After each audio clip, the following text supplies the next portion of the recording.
En 1492, durante el mandato de los Reyes Católicos, con la toma de Granada, finalizó el largo proceso de conquista de la península ibérica que los reinos cristianos habían comenzado en el siglo VIII, acabando con casi 700 años de presencia islámica en este territorio. El 2 de enero se produjo la protocolaria entrega de llaves de la ciudad delante de la fortaleza de la Alhambra. En ella, Boabdil reconocía la superioridad de Isabel y Fernando, quienes se encargaron desde entonces de cristianizar la ciudad. Esta entrega de llaves, así como la contienda bélica, fue ilustrada en numerosas obras de arte.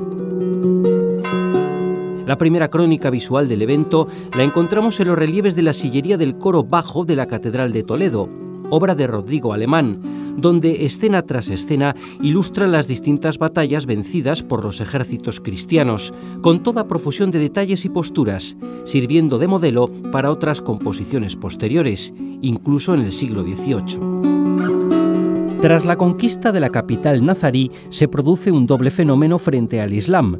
Por una parte, se tiene que convertir a los musulmanes que vivían en territorio peninsular y por otra, existe todavía la necesidad de reafirmar el dominio hispánico en el Mediterráneo, principalmente en las plazas norteafricanas, idea que recoge el ideal de cruzada de origen medieval. La primera de las tareas no fue fácil. Se dieron distintos planes de evangelización más o menos pacíficos para asimilar a la población islámica. Hernando de Talavera, obispo de la recién creada diócesis, intentó convertirlos a través de la negociación, sin imposiciones. Su programa pronto fue detenido y puesto en crisis por el cardenal Cisneros, confesor de la reina, quien impuso una política mucho más agresiva que finalizó con una revuelta de parte de los musulmanes residentes en el área granadina. Cisneros mandó realizar una serie de bautismos forzosos. Con ellos, los musulmanes se convertían en moriscos, término empleado para definir a los nuevos conversos al cristianismo procedentes del Islam. Una vez sofocado el alzamiento, gran parte de estos moriscos fueron o expulsados o reubicados en distintos lugares de la península, como Valencia, donde esta conversión forzosa se dio a cabo durante la Batalla de las Germanías, en la década de los años 20 del siglo XVI. Una guerra que enfrentó a nobles y campesinos del lugar. Tras este suceso, los moriscos son tratados por gran parte de los estamentos políticos y religiosos como un enemigo interno que debía controlarse, pues podría tener contacto con el Imperio Otomano o los piratas berberiscos y poner con ello en serios problemas a la corona hispánica. Los moriscos fueron tildados de quintacolumnistas y poco a poco fueron siendo reprimidos en su forma de vestir y costumbres, elementos que sedujeron a los distintos viajeros que llegaban a España, quienes entendieron la identidad morisca como un elemento orientalizante, reminiscencia del pasado islámico del territorio. Esta represión supuso nuevos enfrentamientos con los cristianos, como sucedió en 1568 en la Batalla de las Alpujarras, donde Juan de Austria, hermano bastardo de Felipe II, tuvo que intervenir para pacificar el territorio. Tras ello, la imagen de los moriscos se vuelve todavía más nefanda, precipitando la decisión de expulsarlos en 1609 por el interés de Felipe III y su valido de demostrar el poder cristiano, unificar bajo un mismo credo toda la península ibérica, justo en un momento de crisis política. Esta expulsión fue plasmada por diversos artistas valencianos por designio del propio rey, e incluso Felipe IV realizó un concurso que ganó Velázquez para ilustrar la polémica decisión de su predecesor en el trono. De dicho concurso solo conservamos el bello boceto que Carducho realizara. De modo paralelo, la política expansionista de la monarquía hispánica continuó con campañas en el norte de África. En 1507, Cisneros comandó la conquista de Orán, un punto estratégicamente muy importante para el control del Mediterráneo. El propio arzobispo se encargó de publicitar su victoria con un magnífico fresco en la capilla mozárabe de la Catedral de Toledo, realizada por Juan de Borgoña. Además, esta batalla estuvo presente en distintos retratos de este prelado hasta el siglo XVIII. En ella se muestra la supremacía del cristianismo frente al musulmán vencido. Pocos años después, en 1535, Carlos V, ante la amenaza turca, reactivó los combates en el norte de África para demostrar su poder militar y evitar los desembarcos en el sur de Italia, territorio perteneciente a la corona hispánica. La toma de Túnez supuso la más sonada de sus victorias. Ayudado por las tropas de Muley Hassan, tomó este territorio y dio un golpe sobre la mesa en su camino a convertirse en el emperador de la cristiandad. Nada más vencer, realizó diversas entradas triunfales en el sur de Italia, donde se creó un programa iconográfico de glorificación del emperador, donde turcos y etíopes fueron representados de muy diversa índole, mediante alegorías e imágenes de su misión. Otro aspecto muy importante del estudio de la imagen del otro sería analizar cómo fue representado en las arquitecturas efímeras, en estos lienzos, en estas esculturas que fueron construidas para la llegada de un monarca a las ciudades, para celebrar los desposorios de los reyes e incluso para conmemorar el fallecimiento y glorificar la figura de este rey o reina que acaba de morir. En estas obras podemos ver una imagen más cercana al pueblo. Hay que tener en cuenta que gran parte de las pinturas o tapices realizados para los palacios eran vistos por una población muy reducida, aquellos cercanas al monarca, al conde o al duque, mientras que las pinturas que decoraban este tipo de arquitecturas eran más cercanas al pueblo que podía disfrutar de dichos eventos. Esta importancia del público todavía tampoco está estudiada en el caso de la arquitectura efímera, la imagen del otro. Cómo se construye la alteridad para el pueblo, cómo se consume esa imagen efímera. De esta contienda poseemos una espléndida crónica visual. Los tapices basados en los dibujos realizados por Jan Cornelich Vermeulen en colaboración con Pieter Coec, tejidos en Flandes por Willem de Pannemakers por designio de María de Hungría entre 1548 y 1554 con el beneplácito de su hermano, el emperador, conservados actualmente por Patrimonio Nacional. Los artistas que acudieron junto con Carlos V a Túnez muestran el fulgor de la batalla no sin problemas de representación. En ella participaron musulmanes aliados, parte de las tropas de Muley Hassan, así como enemigos, principalmente turcos genízaros. Por ello, tuvieron que intentar distinguir mediante los vestidos y las actitudes más o menos sangrientas y crueles a ambos grupos de musulmanes. Esto no fue nada fácil, y como expusiera Miguel Ángel de Bunes y Miguel Falomir, tuvieron que realizar pequeñas modificaciones de la propia historia, de lo que realmente sucedió, con tal de distinguir a unos y otros. El enemigo no era ya el musulmán, sino más bien el temible turco. El éxito de esta obra fue tal que se realizaron diversas copias, viajaron por toda la península para festividades regias e incluso fueron a Inglaterra para la boda de Felipe II con María Tudor en la Catedral de Winchester, aunque finalmente allí no fueron expuestas. Durante el reinado de este rey citado se produjo una de las batallas más famosas del mundo moderno, la de Lepanto, que si bien no supuso un cambio en el rumbo real de la política europea frente al Islam, sí que contó con una publicística de alto nivel, por lo que supuso la unión de las flotas hispánicas bajo el control de don Juan de Austria, genovesas, capitaneadas por los Doria, las venecianas de Sebastián Benier y la de los estados pontificios, dirigidas por Marcantonio Colonna. Bajo el nombre de la Liga Santa se luchó frente a un enemigo común, el turco, como imagen de infiel que quería acabar con la supremacía europea del Mediterráneo. Poseemos diversas manifestaciones visuales de esta batalla, principalmente realizadas por artistas italianos, quienes exaltaron las victorias de la Santa Liga e intentan mostrar de un modo más o menos alegórico el poder de las tropas aliadas frente al turco y la sumisión de los otomanos. Una particolare iconografia che si sviluppa dopo la battaglia di Lepanto è proprio quella del turco incatenato, che appare la prima volta in un quadro di Tiziano realizzato per Filippo II e in questo quadro, conservato al Museo del Prado di Madrid, in primo piano vediamo proprio un turco incatenato, mentre Filippo II celebra la battaglia, la vittoria di Lepanto, innalzando suo figlio, che è nato nello stesso anno. E questa iconografia poi si diffonde in tutto l'Adriatico e per esempio la ritroviamo nel Settecento nella periferia dello Stato Pontificio, ovvero nelle Marche, nella regione delle Marche bagnata dall'Adriatico, dove ad esempio sotto l'immagine della Vergine del Rosario, che è la Vergine, la trionfatrice di Lepanto, la patrona di Lepanto, vediamo proprio l'immagine di turchi incatenati. In questo caso il turco, l'immagine dell'alterità religiosa, proprio il turco viene rappresentato come un nemico umiliato, sopraffatto e quindi dominato, appunto reso schiavo. E questo è in parte lo specchio di quello che effettivamente succedeva nel Mediterraneo e nell'Adriatico.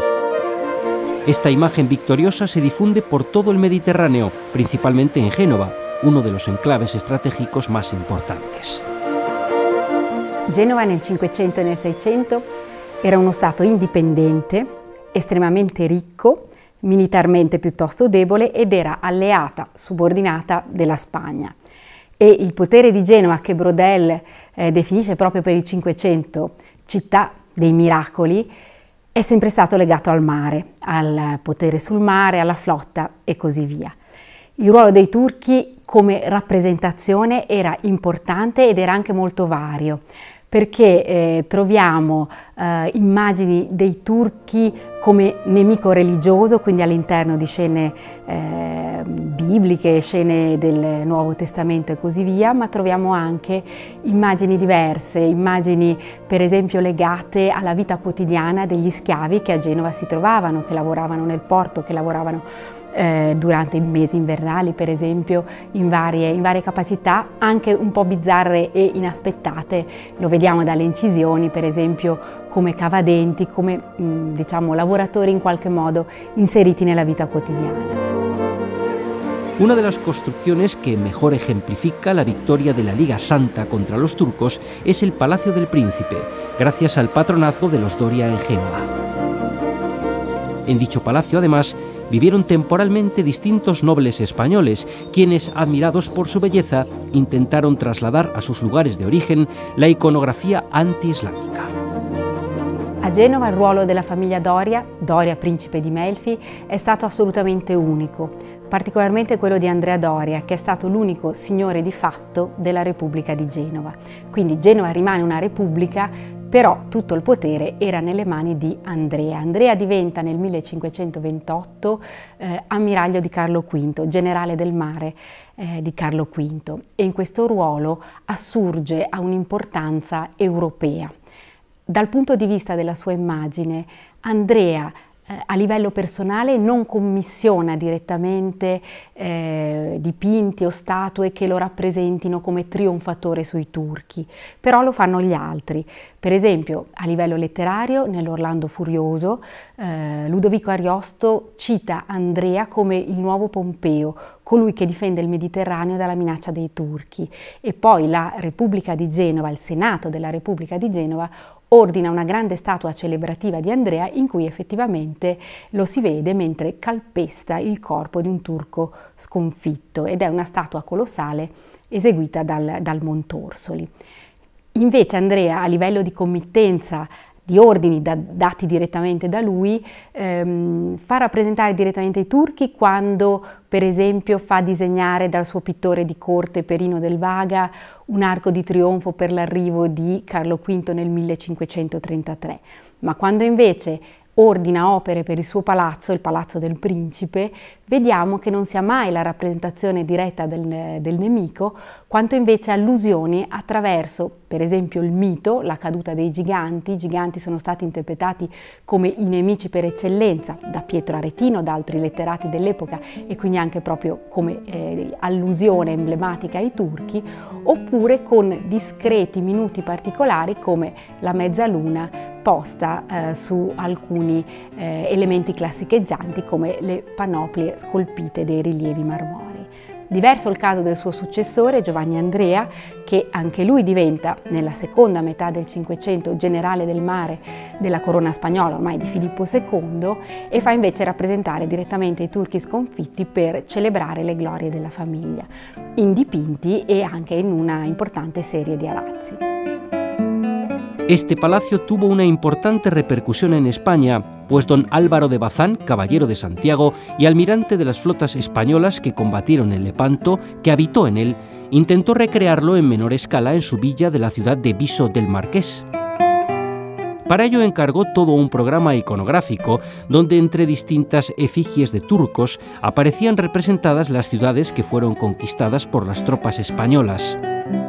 El conjunto fue realizado por artistas italianos de la familia Peroli. Volviendo a Italia, en los estados pontificios, Lepanto también tuvo una amplia repercusión en la creación de la iconografía de los enemigos. Se produjo un fenómeno muy curioso. El judío, hasta entonces máximo enemigo de la fe, comenzó a ser sustituido por los turcos. In questa area geografica accade un particolare movimento nell'iconografia riguardante appunto l'alterità religiosa, perché l'immagine dell'alterità religiosa tra 4 e 500 è raffigurata soprattutto attraverso gli ebrei. Sono gli ebrei i nemici della fede cristiana.